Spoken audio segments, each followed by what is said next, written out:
guest speaker, Kristian Magar.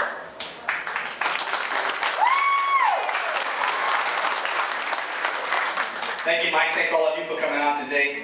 I want to welcome you as sovereign citizens of the state of Louisiana and remind you that we have a God-given right, a constitutionally acknowledged right to protect and defend ourselves, our state, and our resources.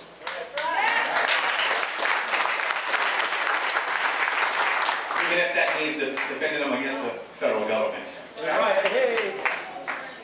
We're here to talk about the drilling moratorium. I'm not going to give you a political speech. I work in the oil and gas industry. This has already affected me and some of my friends. I've had people I know already lose their jobs because of it. But it also affects the fishing industry. My father-in-law makes his living in the commercial fishing industry. And so this whole disaster affects the entire state, and particularly the 3rd Congressional District.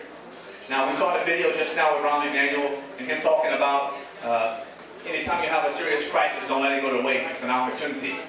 I agree. But it's not an opportunity to pass legislation that couldn't stand on its own.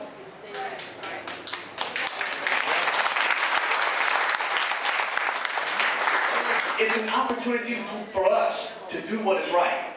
Now, we do have a crisis right now. It's a leadership crisis. And it's hard to tell we have a leadership crisis when we're sailing in smooth water. But who can guide the ship whenever we're in troubled seas? We have a leadership crisis.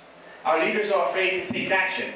You look at what just happened recently, where we had a past president who wanted to build some berms. Why didn't we build those berms? To hell with the Corps of Engineers. We have a right to protect and defend ourselves.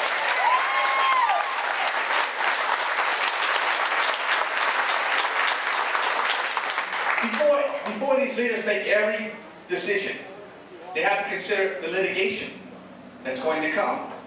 Now, you just think about what President Obama did. I mean, he was slow to react, but give him credit. When his first reactions was to send a bunch of Washington, D.C. lawyers here to Louisiana. Now, how bad are things when the president even realizes we have too many lawyers in Washington, D.C.?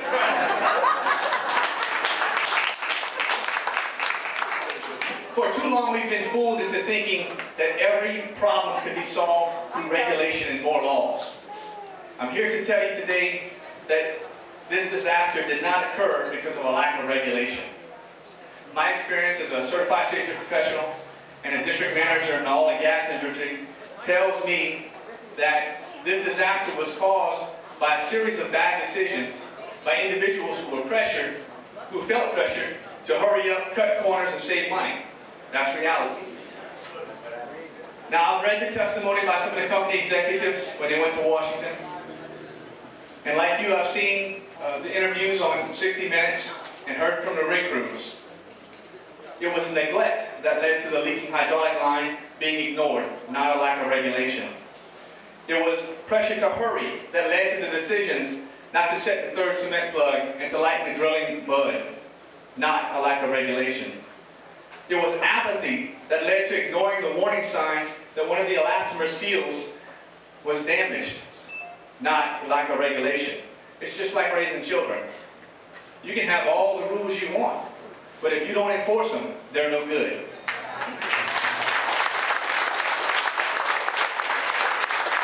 We talk all the time in our industry about the stop work authority.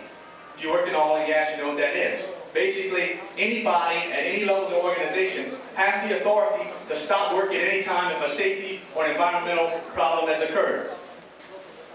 The reality, however, is it takes a strong person to stand alone and say, stop, this is dangerous, it's not right. When you're talking about millions of dollars a day to operate these drilling rigs, it could be hundreds of thousands of dollars if somebody stands and does that.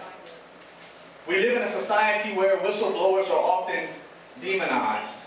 Look at the Tea Parties and how they're treated in the media. What are the Tea Parties if they're not whistleblowers saying, stop, we're off track. We're headed in the wrong direction. Let's stop and get back on track. The track that has been laid out for us in the Declaration of Independence and the Constitution. To me, the issues in play here are much bigger than just a drilling moratorium. Maybe you don't work in the oil and gas industry, maybe you don't even live in the Gulf Coast. But you have to ask yourself this question. If one man can stop an entire industry with the stroke of his pen, are we still the land of the free? Yesterday I had to submit my budget for the rest of this year and in the first 6 months of next year. Now I know what you're thinking, that automatically disqualifies me for running for Congress. I know how to do a budget. But it was one of the most difficult budgets I have ever had to turn in because of the uncertainty of what's going on. Already our customers are telling us that it's more and more difficult to get permits from the MMS to drill in even shallow water. They're studying things to death. First they didn't do their job, now they're overdoing their job. Ladies and gentlemen, I'm going to tell you we have some tough times ahead of us. I'm not going to kid. I'm not going to beat around the bush on that. Our character, our perseverance, and our patience are going to be tested. I want to leave you with this challenge. As we are tested and tried, let us look to the Father of all creation for our strength and our guidance in these turbulent times. And let us look to one another, as we've done so many times before, for encouragement and assistance, whether it be through the 1980s, whether it be through Hurricane Andrew, Rita, Katrina, you name it. Louisiana sticks together. Like Benjamin Franklin said, we must all hang together, or assuredly, we shall all hang separately. Thank you all very much for your opportunity to come and speak with us.